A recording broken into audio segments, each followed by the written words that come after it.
The night air was thick with the scent of damp earth and aged wood, the silence broken only by the distant hoot of an owl. The sumo training hall, a grand but ancient structure, loomed under the pale glow of the moon, its wooden beams groaning as though whispering secrets of old. This was no ordinary dojo. It was a relic from another time, steeped in history and whispered legends. The walls were adorned with faded banners, each one bearing the names of champions long forgotten, their victories now mere echoes in the vast emptiness of the hall. The dojo stood at the center of this cavernous space, bathed in eerie candlelight that cast long, wavering shadows across the walls. It was an imposing sight, its clay surface worn smooth by generations of wrestlers, yet it held an unsettling presence, as if something lay just beneath its surface waiting. Kazuo Takeda, a determined but struggling sumo wrestler, entered the hall, his breath steady but his pulse erratic. The floor creaked under his weight, each step pulling him deeper into the hall's ghostly embrace. He felt the weight of unseen eyes upon him, watching, judging. The legend of Toru, once nothing more than a whispered campfire tale, now felt dangerously real. Every shadow seemed to twist and writhe, forming shapes that danced just beyond the edge of perception.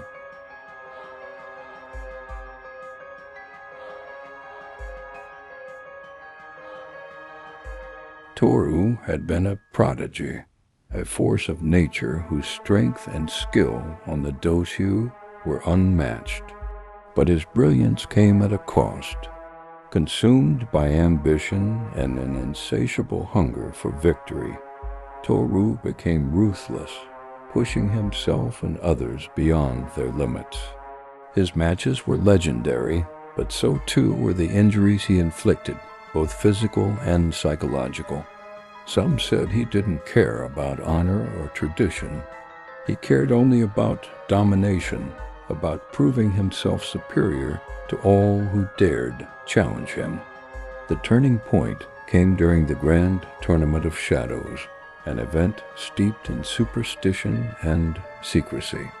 Held under the blood-red moon, it was said that the tournament summoned forces beyond mortal comprehension. Toru, already feared and revered, sought to cement his legacy by winning the cursed match, a duel, rumored to pit a wrestler against not just their opponent, but the spirits of those who had fallen in the ring. The stakes were unimaginable, eternal glory for the victor, but eternal damnation for the loser. When Toru emerged victorious, the crowd erupted in cheers, but the celebration was short-lived. As the final blow was struck, the ground beneath the dojo cracked open, releasing a surge of black mist that enveloped Toru. Witnesses claimed they saw his body contort unnaturally, his eyes hollowing out as if something inside him had been ripped away. He let out a guttural scream that echoed through the hall before vanishing into the void. No one ever saw Toru again, at least, not in the flesh, but his presence lingered. Over the years, strange occurrences plagued the training hall. Wrestlers reported hearing low whispers emanating from the dojo late at night, voices that seemed to call their names. Others claimed to feel an icy grip on their shoulders during practice, as if unseen hands were trying to pull them back. One particularly harrowing account came from a young Rikishi who swore he saw Toru's spectral form rise from the clay during a solo session. The apparition moved with unnatural speed, its tattered mawashi trailing wisps of black smoke before disappearing into the shadows. After that, the wrestler never stepped foot in the hall again.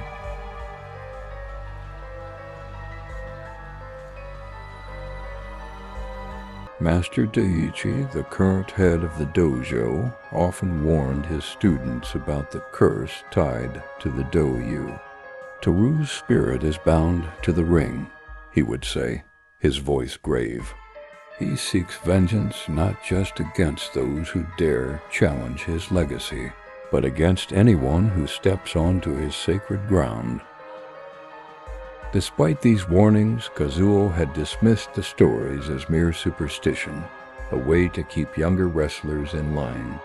Now, standing alone in the silent hall, he began to doubt his skepticism. The air felt heavier, charged with an energy that prickled his skin. He glanced around, half expecting to see Toru materialize from the shadows, his hollow eyes burning with malice.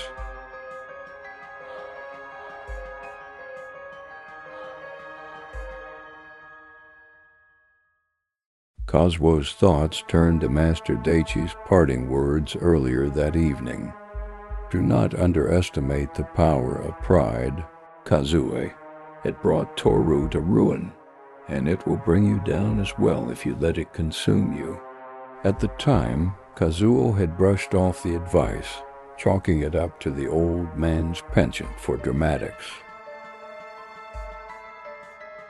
But now, surrounded by the oppressive weight of the hall's history, he couldn't help but wonder if there was truth to the legend. Was Toru truly watching him? Waiting for him to make a mistake? The thought sent a shiver down his spine, but Kazuo quickly shook it off. He had trained for years to prove himself worthy of greatness. He wouldn't let fear or ghost stories stand in his way. You dare step onto my ring? The voice slithered through the air, cold and venomous, wrapping itself around Kazuo like a suffocating shroud. It wasn't loud, but it carried a weight that reverberated through his bones, as though the very foundation of the hall had spoken. Kazuo froze mid-step, his foot hovering inches above the polished wooden floor. His breath hitched, and for a fleeting moment, he wondered if he had imagined it. Show yourself, Kazuo demanded, his voice cracking slightly despite his attempt to sound defiant. He straightened his posture, forcing himself to appear larger, stronger. The training hall seemed to shrink around him, the walls closing in as if conspiring with whatever or whoever was lurking within. His fists clenched at his sides, knuckles whitening under the strain. He had faced opponents twice his size, endured grueling hours of practice that left his body battered and bruised. But this was different. This was primal, instinctual terror, the kind that whispered of things beyond human understanding. A low chuckle answered him, deep and guttural, resonating from everywhere and nowhere all at once. It was a sound devoid of warmth, filled instead with malice and mockery. Kazuo's heart hammered against his ribs, each beat thunderous in his ears. The temperature in the room plummeted, and he could see his breath fogging in the air. His instincts screamed at him to run, to flee this cursed place before it was too late. But pride rooted him to the spot. He had come here to prove himself, to conquer his fears and doubts. To turn back now would mean admitting defeat, not just to Toru, but to himself. Then, without warning, the Dohyo trembled beneath him. At first it was subtle, a faint vibration, like the distant rumble of thunder, but it grew rapidly, shaking the entire hall until the wooden beams groaned in protest. Panic clawed at the edges of his mind, but he forced himself to focus, squinting at the source of the disturbance. From the depths of the ring, a shape began to rise.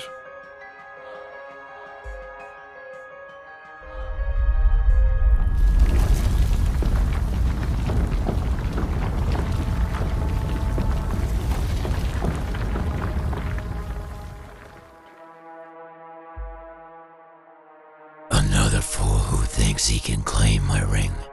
You think your sweat and your pain are enough to stand here, to take what is mine. Kazuo swallowed hard, his mouth dry. He wanted to speak, to retort, but the words stuck in his throat. But then something shifted within him. Beneath the fear, beneath the paralyzing dread, a spark of defiance ignited.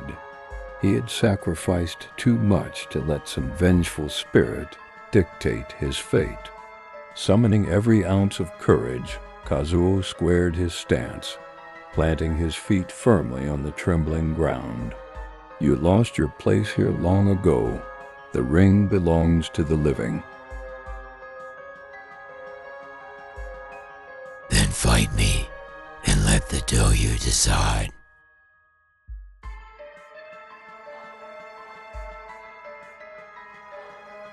Kazuo's stomach churned, but he nodded. There was no turning back now. This was no ordinary match. It was a battle for his soul. The battle begins.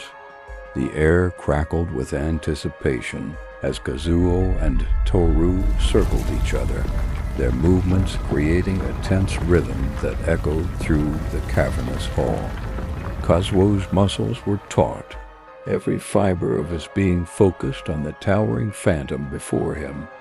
Toru's form flickered like a distorted shadow, his ethereal presence both mesmerizing and terrifying. Kazuo knew this was no ordinary bout.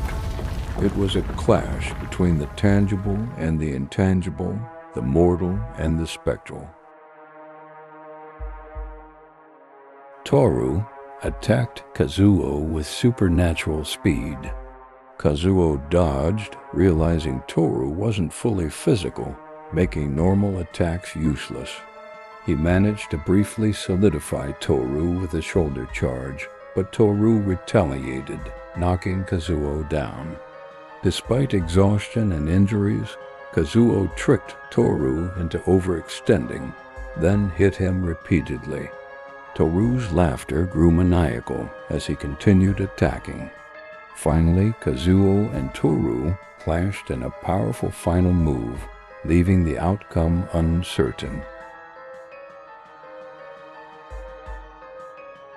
Hearing his childhood friend, Ryuji's encouraging words, "Kazuo, remember who you are," pierced through the chaos, Kazuo renewed his flagging determination against the overwhelmingly strong phantom Toru.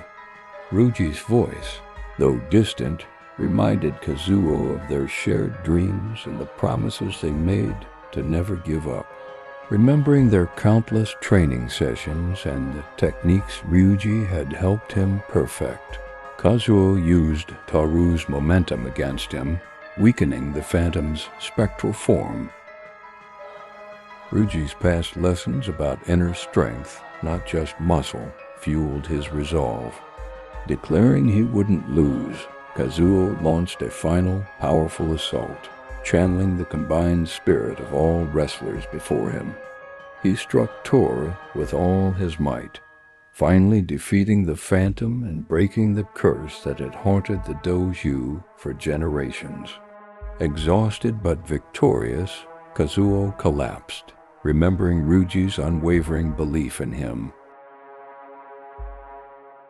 As Kazuo celebrated his victory, the Dohyo began to violently shake.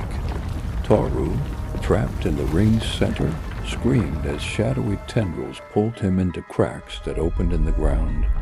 Toru raged, claiming the ring was his, but the darkness consumed him.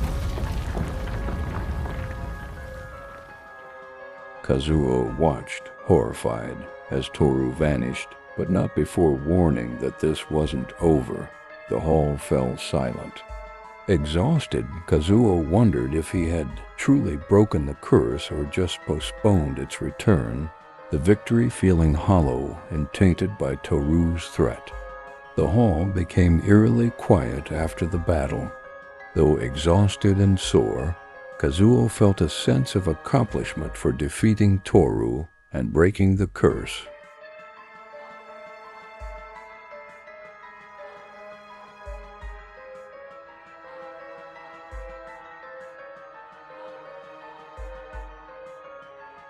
This is not over.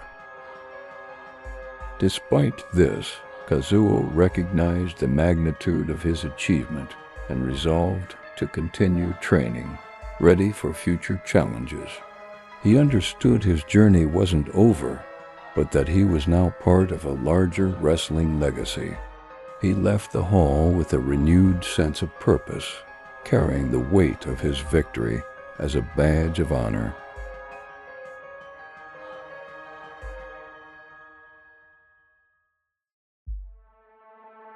As Kazuo left the training hall, he saw a strange, dark glint in his reflection, a feeling he was being watched. Though the night seemed peaceful, he felt unsettled, as if a part of Toru remained.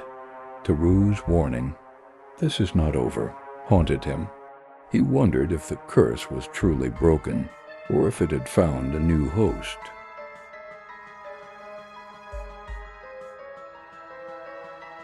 A faint, sinister chuckle arose from beneath the Dohyo, a sound different from Toru's, making Kazuo realize something far worse had been awakened.